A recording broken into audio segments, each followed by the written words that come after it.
Hey guys, welcome back to my channel. I am so excited to do this video today. I can't believe I found the time. It's Saturday, it's raining outside, so I don't want to be out there. I am so happy to be in here with you. Today's video is basically about making it through your first year as a nurse practitioner. I did a video that was a little bit like this a couple of years ago. Oh, it's been a while.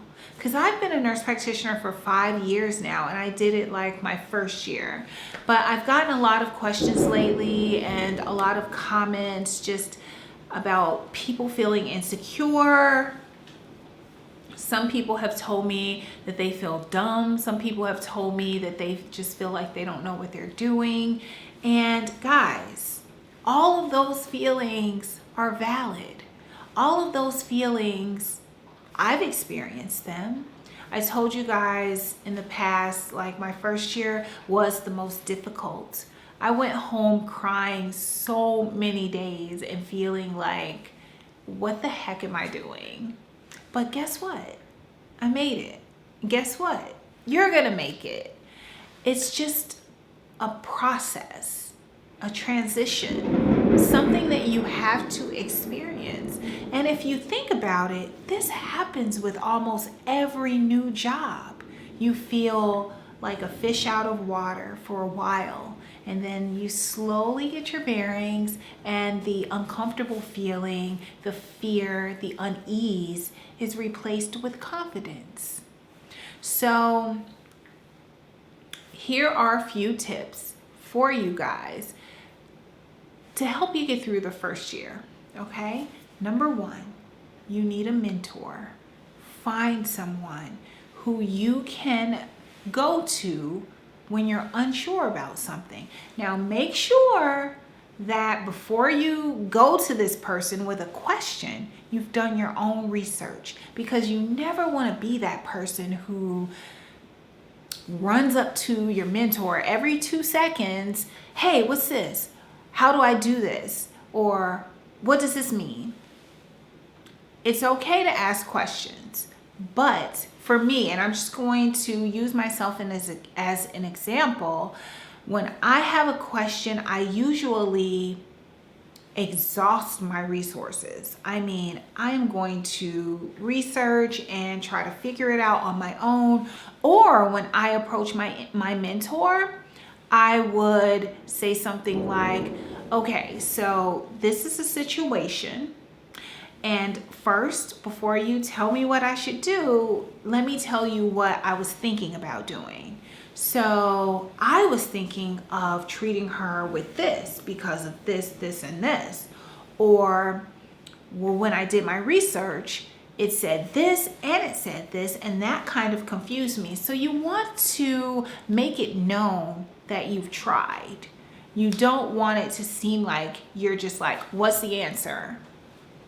So tip number one, find a mentor, someone that you can trust, someone that you feel comfortable with, and someone who is supportive of you. They want to see you grow. They want to see you win. They want to see you succeed.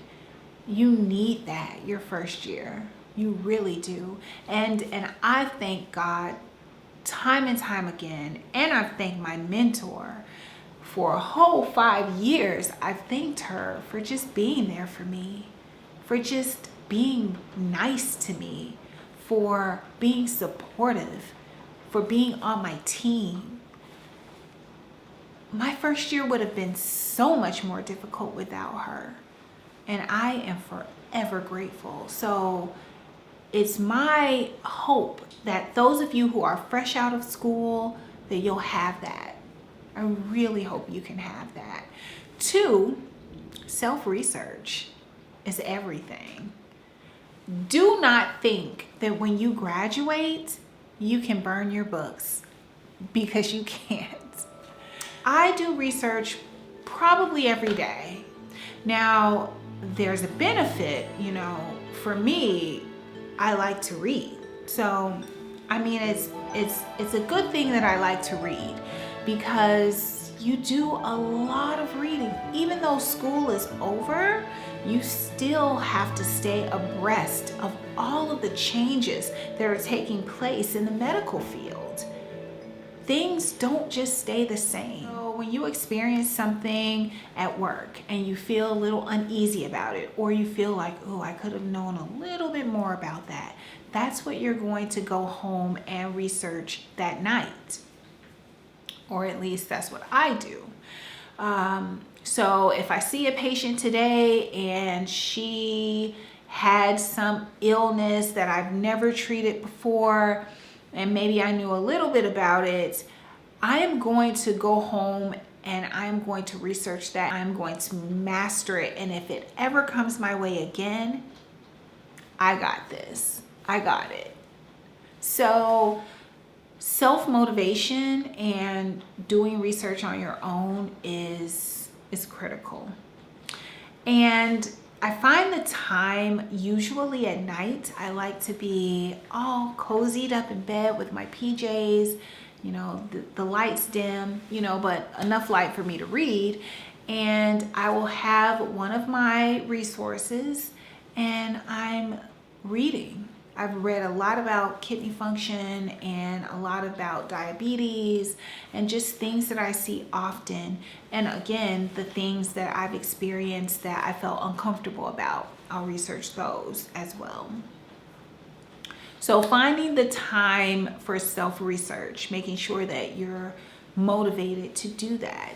So if I see a patient and I feel a little weak on the illness they had or their chief complaint, or if I felt uncomfortable at all, or just like, I should know more, then I'm going to learn more, and I'll learn that on my own. So being motivated, self-motivated to address weaknesses and address, you know, the times that you feel uncomfortable.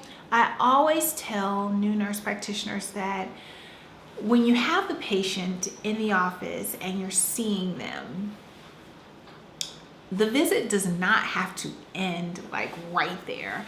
I mean, it does end when the patient leaves, but you could always call the patient back up and say, hey, I was looking at your case and I decided to add a few labs, or I'd like for you to come back in for a follow-up next week. And then if there are other things you would like to test for, if there are other questions you would like to ask.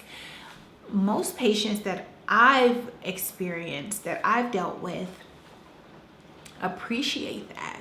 And they come back in like, oh, thank you for calling me, you know, so they feel really special, and they should. When you make an extra call, or when you tell them, hey, I was thinking about you and the complaints you had when you came in, and there's a few more things I like to check. They actually like that. So that's something that you can utilize. Also, I have my favorite magazines, and those of you who follow me on my other social media platforms, sometimes I will show some of my magazines when I get them, but let me run down the top 5.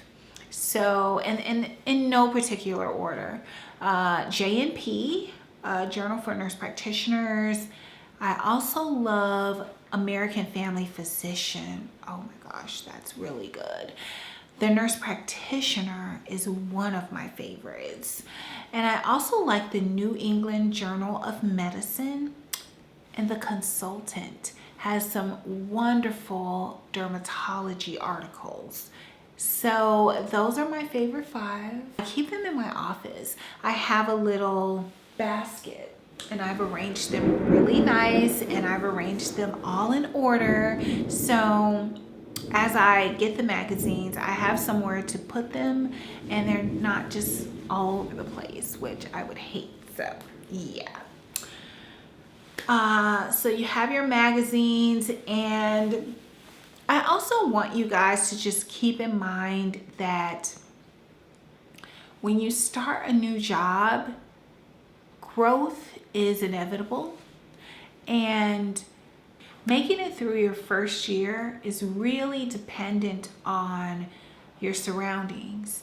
And when I was looking for a job, it was important that I found a job because I wanted to start working and utilizing my skills.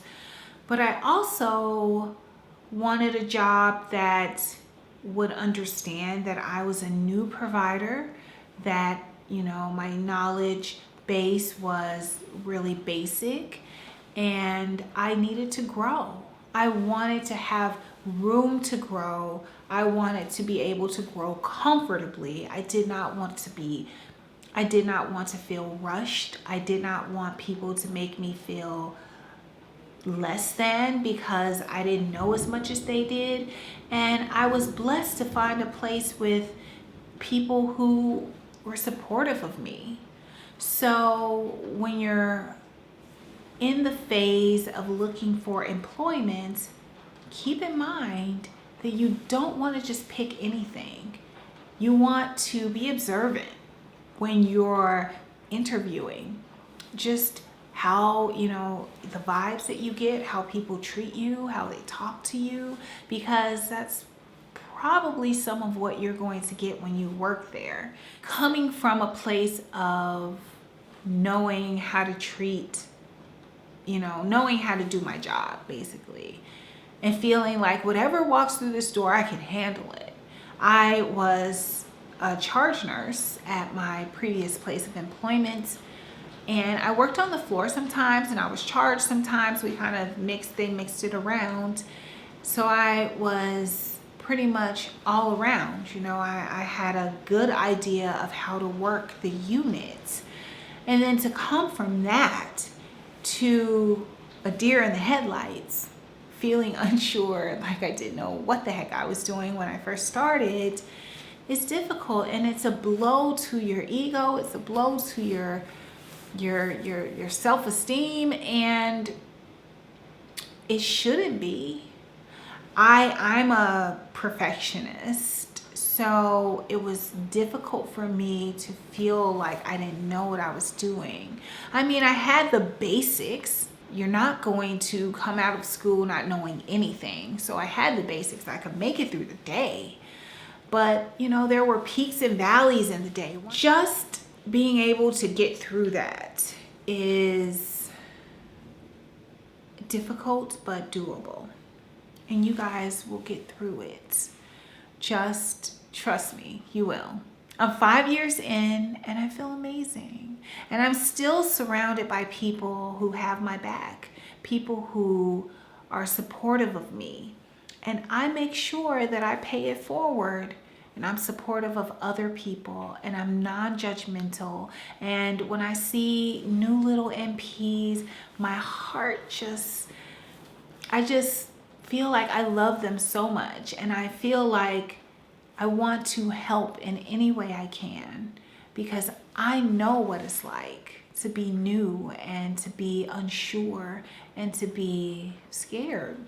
I know what it's like. And if I can make that easier for you or for someone, then I'm willing to. So be kind to yourself and give yourself a chance to grow. Give yourself a chance to learn. You're still learning after you graduate, and you're always going to be learning. That's something that's not going to stop. Really, in life, you're going to be learning until the day you die. So cut yourself some slack and do your part, which will come in the form of doing a lot of research and expanding your knowledge. And you'll be fine. You'll make it. So I hope you guys enjoyed this video. I hope this video helped. Leave questions and comments below. I really, really, really would appreciate it if you comment about how you made it through your first year. Those of you who are over your first year as a nurse practitioner or a nurse, give some tips to the people in our little community, you know, that may be helpful. I get so much joy from helping other people. So just knowing that something I said or a comment that I made helped somebody is just everything to me. So guys, chime in, and I will see you guys in the next one. Thank you so much for watching this video and being supportive of my channel. I appreciate it. I appreciate this platform, having this platform, and just being able to communicate with you guys. It really means a lot to me. I better get off of here because I have to do my homework. I'll see you guys in the next one. Love you. Bye.